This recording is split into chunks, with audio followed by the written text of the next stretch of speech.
Bonsoir à tous. Parmi les titres de l'actualité ce lundi 10 octobre, la rencontre des forces de sécurité intérieure avec la population samedi après-midi à Troyes devant l'hôtel de ville. Policiers, gendarmes et pompiers ont expliqué aux Aubois leur savoir-faire, une opération de séduction mais pas seulement. L'occasion aussi d'expliquer leur travail au quotidien. C'est le dernier ouvrage en vue sur le département, la Côte des Bars et Montgueux, Champagne et patrimoine. Ces paysages splendides du sud de l'Aube font l'objet d'un livre illustré signé Didier Guy et Patrick Dupré. Fruit de 5 années de travail, il a été présenté vendredi aux professionnels du Champagne. Et enfin, direction le nord du département, à Montpotier, pour découvrir les attraits d'un loisir qui fédère dans l'Aube, le troc aux plantes. La 6e édition de celui-ci s'est déroulée samedi. Le troc et les conseils ont attiré la foule, vous verrez. Mais d'abord un point de politique avec le résultat des primaires socialistes dans l'Aube. Le score est dans la moyenne nationale. François Hollande obtient, vous le voyez, 39,6% des voix pour ce premier tour. Hier, Martine Aubry, 28,25% et Arnaud Montebourg est en 3e position avec 19% chez les Aubois qui ont voté. Ils étaient 6403, soit plus que les estimations de la fédération départementale du PS. Sur le plan social, le tribunal des prud'hommes s'est penché cet après-midi sur le cas de l'ex-SMB devenu Gigant. L'entreprise employait 85 salariés à Saint-Thibault et spécialisée dans la fabrication d'essieux pour camions. Cette société avait choisi de fermer son site au bois au profit des Ardennes il y a quelques mois. Aujourd'hui, 46 salariés demandaient réparation pour un montant total de 7 millions d'euros. Défendu par Maître Brun, l'affaire avait été reportée en mai dernier à ce lundi 10 octobre. Ce jugement est encore une fois mis en délibéré. On écoute Maître Brun. C'était une réouverture de débat décidée au mois de mai, après 6 mois de mise en délibéré de l'affaire qui avait été plaidée en décembre. Ça fait beaucoup de temps déjà. 4 mois après ou 5 mois après, il y a le débat. Et le débat, c'est de constater qu'il n'y a pas eu d'offre de reclassement de fait. C'était déjà une certitude que nous avions. On l'a confirmé aujourd'hui. Et puis surtout les autres points également. On a manqué à l'obligation de recherche de l'emploi dans le groupe. On l'a fait au dernier moment. Et puis, bien entendu, ce plan de sauvegarde de l'emploi était bien insuffisant. Les critères d'ordre des départs, difficultés aussi, enfin chose très classique, on neutralise le critère de qualité professionnelle, ce qui est totalement inacceptable. Et je ne vous parle pas de la procédure de licenciement où le comité central d'entreprise n'était pas valablement composé. C'est un excellent dossier, comme j'ai dit à tous les salariés, bien évidemment, ou ex-salariés. Mon seul regret, c'est le temps judiciaire, qui est un temps beaucoup trop long. On aura mis quasiment 2 ans avant d'avoir une décision du Conseil des prud'hommes. Autre dossier suivi de très près par l'avocat rémois, Sodi Médical. Après plusieurs victoires pour le paiement des salaires, vendredi, le tribunal des prud'hommes de Troyes a ordonné au groupe Loman et Rocher de redonner du travail aux 50 employés de Plancy-l'Abbaye dans un délai d'1 mois maximum. Problème, EDF veut à présent couper le courant sur le site de Plancy. La partie n'est donc pas encore gagnée. La police, les pompiers, les gendarmes et même de faux voleurs, une reconstitution quasi parfaite de l'environnement de la sécurité intérieure était organisée samedi, place de l'hôtel de ville à Troyes, pour une après-midi de démonstration dans le cadre de la journée nationale. Outre les moyens classiques, de plus en plus d'outils modernes viennent désormais équiper les forces de sécurité professionnelles. Reportage Christian Vira. Pour amorcer le dialogue avec les passants, pompiers, policiers et gendarmes ont choisi de réaliser des démonstrations. Monsieur, c'est la police!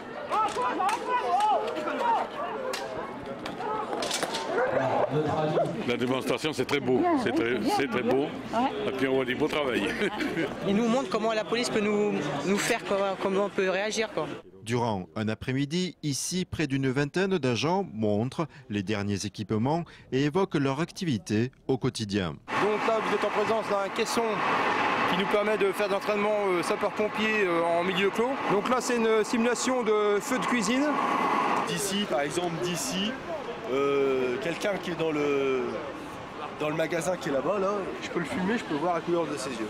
Ce véhicule est unique dans l'Aube. Livré en juin, il analyse en permanence les plaques d'immatriculation tout autour de lui. Donc le véhicule LAPI, la lecture automatisée des plaques d'immatriculation, donc qui est équipé de 6 caméras de chaque côté, une en façade et puis une à l'arrière. Dès qu'il y a une plaque d'immatriculation qui ressort volée, il va nous l'indiquer. Au-delà des démonstrations, cette troisième journée de la sécurité intérieure a pour but de nouer le dialogue avec la population et de répondre à toutes les questions. À partir de quelle distance les vitesses sont enregistrées? Donc cet appareil enregistre à des distances d'environ 600 mètres. La vitesse du véhicule donc est prise à partir de cette distance est enregistrée par l'appareil. Un simulateur cyclomoteur. Donc le but n'est pas l'apprentissage proprement dit, mais de mettre en évidence tous les défauts, les fautes de chaque conducteur. Attention, il y a un véhicule qui est arrêté, on aurait dû le signaler. Ce sont les forces de sécurité qui se présentent à la population. L'intérêt, c'est présenter nos actions, présenter nos métiers et par là même aussi faire aussi du recrutement. En une heure, une vingtaine de personnes se sont inscrites pour obtenir plus d'informations sur les métiers de la sécurité intérieure. Rien qu'en gendarmerie, entre 30 et 40 postes sont disponibles tous les ans. Les pompiers qui ont dû intervenir de manière bien réelle cette fois vendredi midi sur un site situé à quelques centaines de mètres de la place de la Libération à Troyes en raison d'une fuite d'eau dans le parking cathédrale due à une rupture de canalisation sur la place. L'eau s'est infiltrée dans le local de sécurité du parking, rendant hors service le système de gestion des places, la vidéosurveillance et le système de sécurité. Conséquence, le parking de 460 places, 335 abonnés est fermé jusqu'à nouvel ordre. Écoutez les précisions du directeur du site, Éric Saillard, interrogé par Damien Ardois.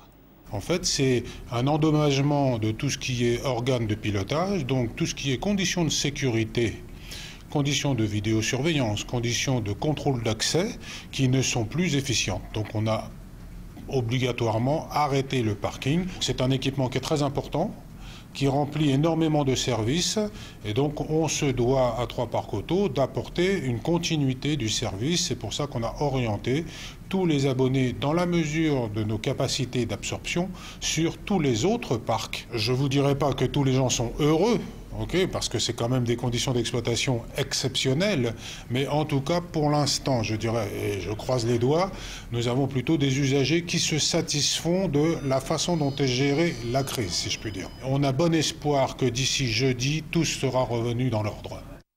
Vendredi soir, le monde du champagne au bois était en effervescence dans le tout nouveau domaine de Villeneuve à Bar-sur-Seine, fraîchement rénové par l'Union Auboise, pour fêter la sortie d'une nouvelle Bible sur le champagne en images. Un ouvrage de photos et de témoignages signé par Patrick Dupré et Didier Guy, qui s'intitule simplement Côte des Bars et Montgueux, Champagne et Patrimoine. Christian Vira a assisté vendredi à cette présentation avec les auteurs. 400 photos et 2 kilos lors de son lancement. Chacun ici est très fier de voir mis en valeur le patrimoine d'un seul livre sur la Côte des Bars et Montgueux. C'est super parce que nous avons une collégiale magnifique et nous sommes très heureux qu'elle soit mise en valeur dans ce livre. Je me bats depuis 3 ans pour mettre en avant Mussy, donc c'est une réussite. S'il y a un seul livre, 2 auteurs se sont répartis les rôles pour l'écrire. J'ai conçu le livre, j'ai écrit et Didier a fait les photos. Mais c'est quand même un travail de collaboration, puisque lorsque nous allons faire les reportages dans la Côte des Bars, on l'a toujours fait ensemble.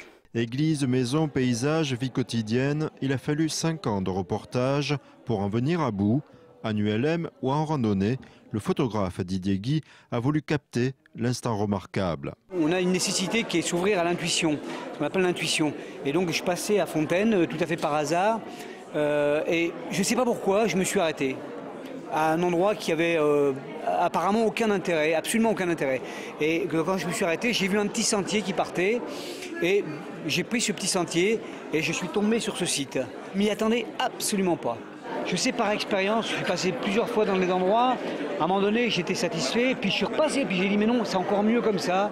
Donc voilà, c'est inlassable. Ce livre parcourt la Côte des Bars, d'ouest en est, au fil de 5 vallées. C'est un territoire qui est trop peu connu. Il y a des richesses absolument extraordinaires. J'ai découvert des choses fantastiques et j'ai fait des rencontres absolument fantastiques. Un éloge à la beauté de l'Aube, ce n'est donc pas un hasard si la présentation officielle du livre s'est déroulée au sein d'une maison de champagne. Je pense que ça va devenir un outil formidable de promotion pour la Côte des Bars et Montgueux, pour toute la région, pour le vignoble, pour les vignerons, mais aussi pour l'ensemble des communes qui sont représentés dans cet ouvrage. Édité par ses auteurs à 3000 exemplaires, d'ores et déjà 2000 ont été vendus lors de la souscription. À l'autre bout du département, près de Villenox-la-Grande, se tenait samedi un troc aux plantes, la 6e édition du genre à Montpotier, dans le Nogentais.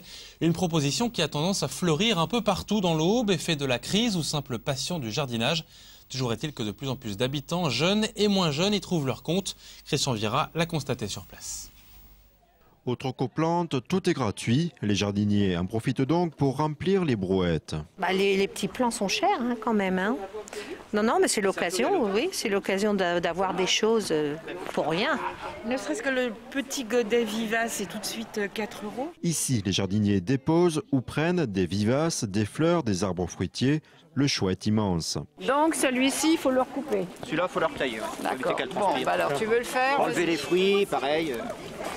Et par contre, c'est pas les framboisiers, hein, ça c'est du mûrier. Hein. Ça c'est du mûrier. C'est du mûrier aussi. C'est du mûrier ça? Ah oui. On est nouveau sur la commune, donc on peut agrémenter son jardin gratuitement, venant des dons des personnes habitant déjà à Montpotier. Qu'est-ce que vous cherchez? J'ai à peu près tout, alors la perle rare. Tous les ans, je trouve quelque chose d'intéressant. Tous les ans, je prends des petites choses, des muscaries, qu'est-ce que j'ai pris d'autre? Un kérika, des dahlias. C'est intéressant au niveau financier, parce que c'est du troc. Puis c'est intéressant au niveau social, parce que ça fait se rencontrer les gens et puis parler ensemble et sourire, et voilà. Ici, on repart donc avec le sourire, mais aussi des conseils. Il fait une belle fleur rose fuchsia. Et on peut le laisser dehors. Ah bien sûr, oui, en pleine terre. Les gens demandent surtout des plantes qui résistent à la chaleur ou des plantes qui résistent à l'ombre, surtout l'ensoleillement ou la couleur aussi, parce qu'il y a des gens qui préfèrent la couleur jaune à la couleur blanche. Il s'agit de la 6e édition du troc aux plantes, un rendez-vous imaginé il y a 3 ans par l'association de l'Atelier du Marais. On s'échangeait déjà des boutures, des plantes et on s'est dit pourquoi pas ouvrir ce troc au village et puis aux alentours. Finalement, on a des gens qui viennent de loin. On a des gens qui viennent de Troyes, des gens qui viennent de la Marne. Il y a des gens aussi qui ont des maisons et qui viennent de la région parisienne, qui ont des maisons dans le coin. Chaque année, ce troc aux plantes rassemble entre 200 et 300 personnes. Prochaine session, le 2e samedi d'avril 2012. Et c'est la fin de ce journal. À suivre sur Canal 32, la couleur du temps et la température qui devrait se réchauffer légèrement. Demain, belle soirée à tous. Demain, vous retrouverez Damien Ardois pour le JT. À très bientôt.